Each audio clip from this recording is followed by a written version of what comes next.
Hello my dears viewers, welcome back with another video. Let's go.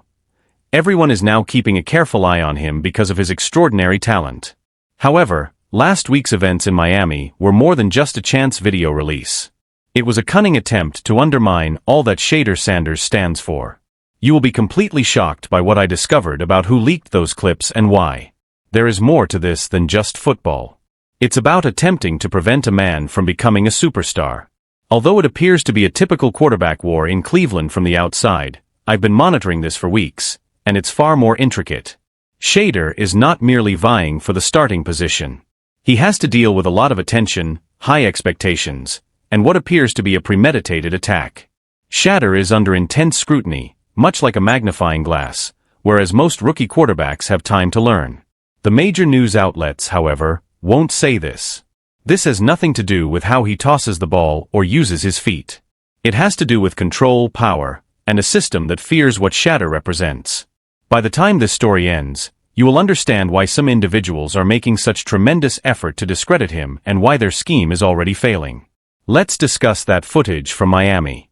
Shedeur Sanders was working really hard while other gamers were relaxing at opulent resorts or sharing beautiful holiday videos.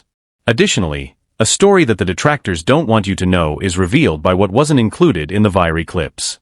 I had access to the complete, uncut training films. It was more than simply a workout, I assure you. It resembled a prep school for professional football. We are discussing 6 a.m. The M. Practices in extremely hot conditions, 95 degrees. He was pulling heavy sleds so hard that his trainers were concerned he was overdoing the strenuous uphill squats that would exhaust even the toughest athletes. The problem is that each exercise had a purpose. The purpose of those squats was to help him maintain his composure under pressure during the game. The purpose of the sled pushes was to strengthen his core so that he could throw while being struck. In order to prepare his arm for the final portion of the game, he threw in that heat. This is when things get murky. He seems worn out and uncertain in the leaked video. It omitted the whole drills where he was incredibly powerful, precise, and never gave up, but it did show him breathing heavily in between exercises as if he was having trouble. Someone who was present told me something incredible when I spoke with them. Darryl Colbert, Shedeur's personal quarterback coach, had to advise him to relax. Hard labor wasn't the only thing involved. Il te ressemblait dans Obsession. Shedeur was analyzing game footage, watching his own plays frame by frame and paying close attention to even the smallest errors, while others were at the beach. That kind of commitment is really uncommon. It's similar to what legends do. It was Tom Brady. It was Peyton Manning. Shedeur Sanders now has it as well, but he was attacked by his detractors. He seemed worn out, they observed.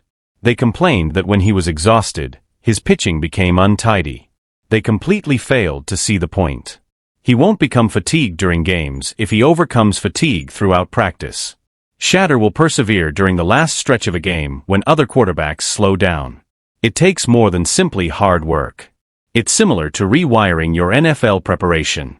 The big guys are alarmed since they have witnessed this with his father previously and are aware of how this tale concludes.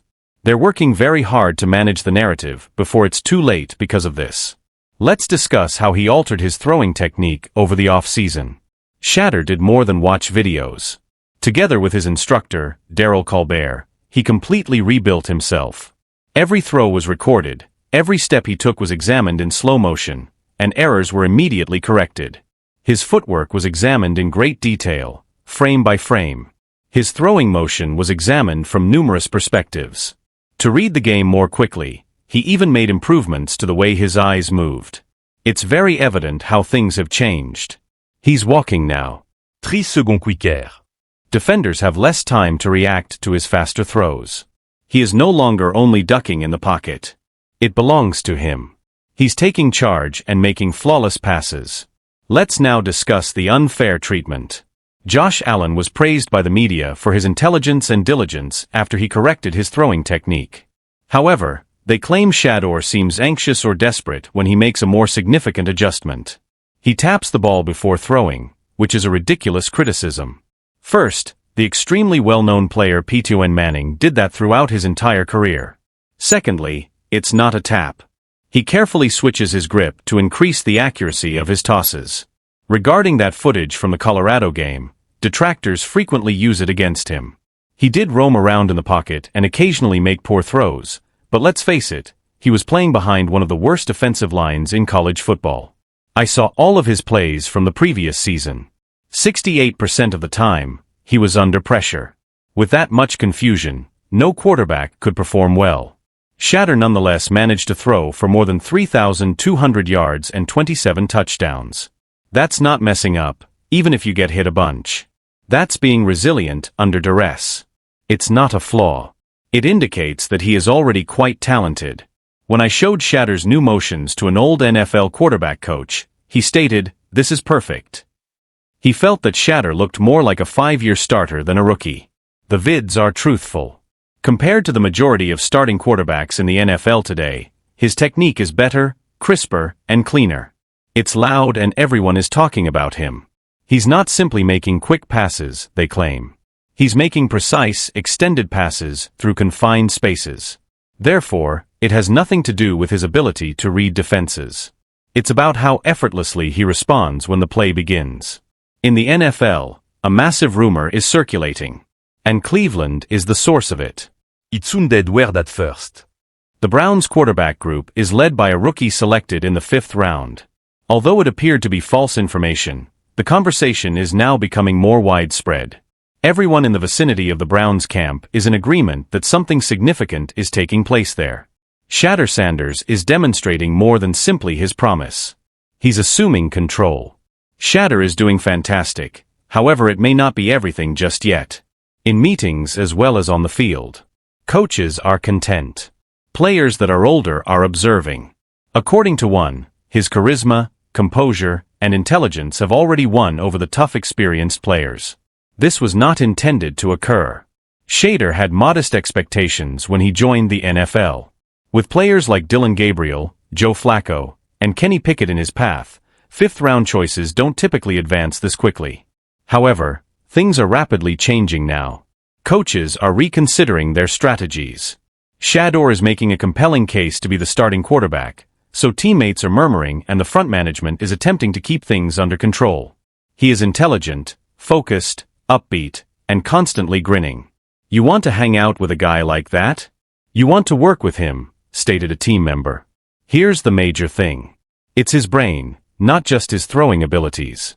The qualities that evaluators like about him prior to the selection are becoming increasingly apparent.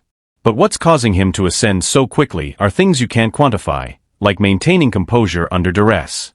According to one coach, he will play sooner rather than later because of his mental abilities. The pivotal moment occurred during a fast-paced practice session where the ball was moved at full speed. Rookies typically merely watch this type of drill, when every play counts. Not Shedeur though. He moved ahead of Dillon Gabriel.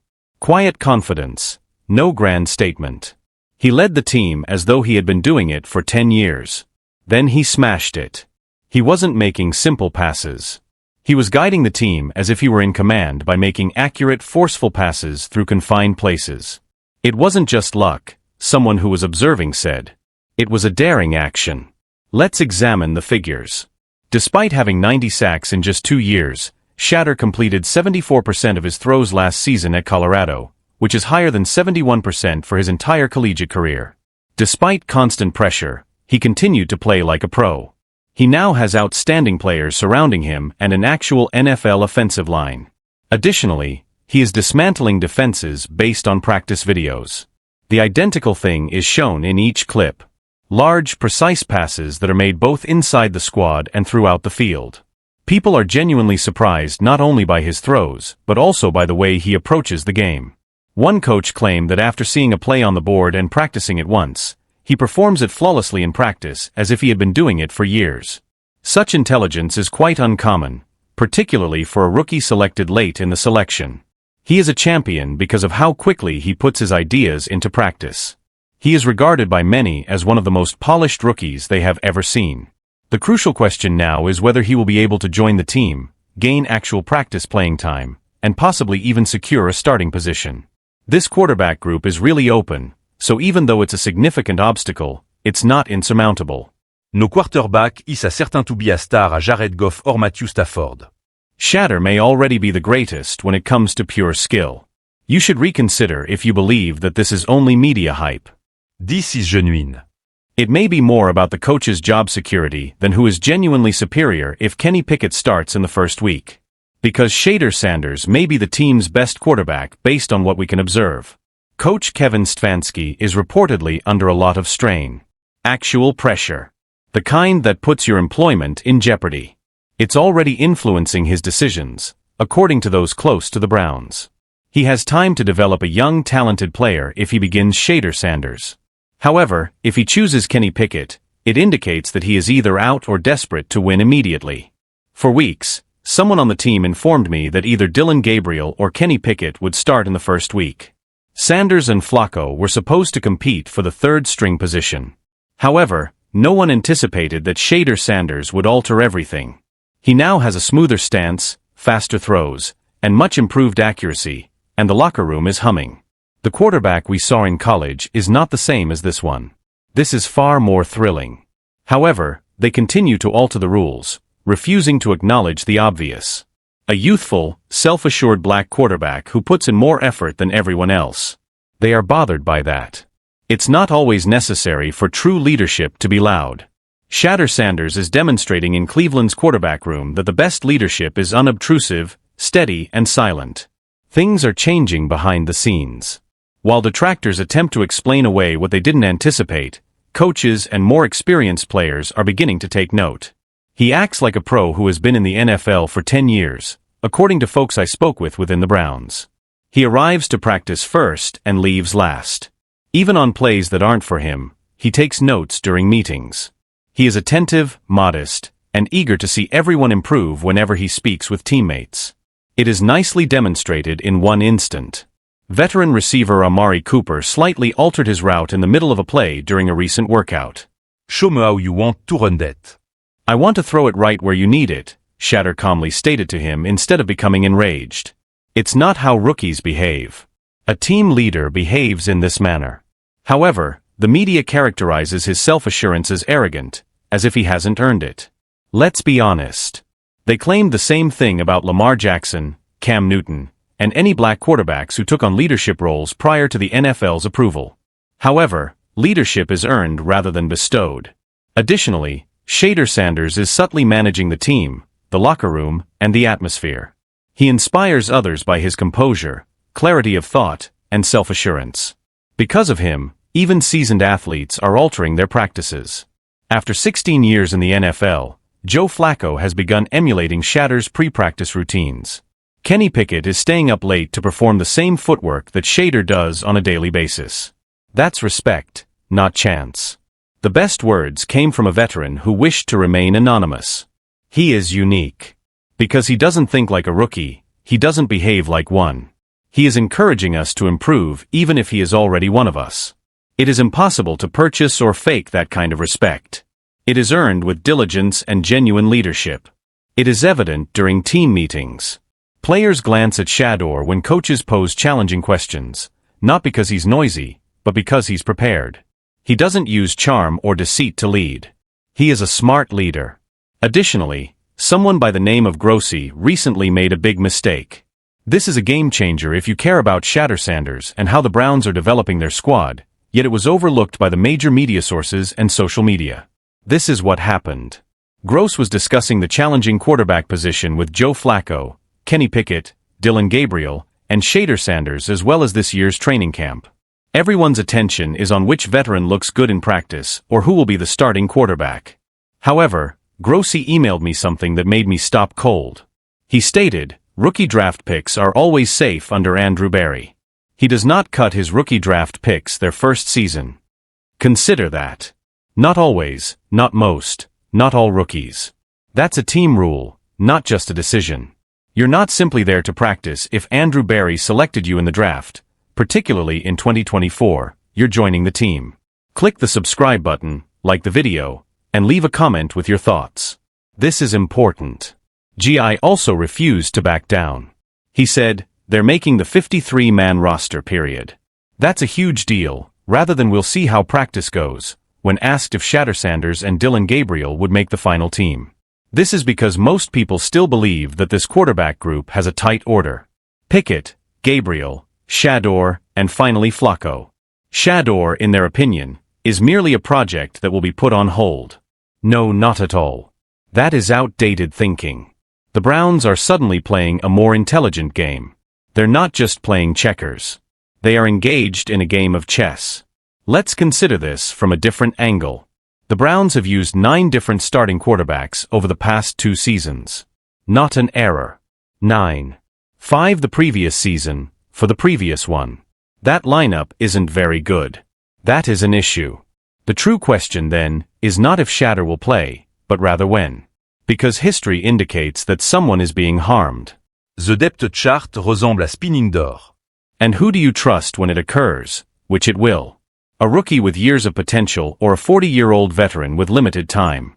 To be honest, Joe Flacco was fantastic in 2023, but he is now 40 years old. He's an unusual case, according to Grossi, who also stated that nobody knows if he can manage another full season. Kenny Pickett, on the other hand, is essentially here for a single year rather than the long term. The long-term solution isn't these guys. Everyone is aware that they are just fleeting.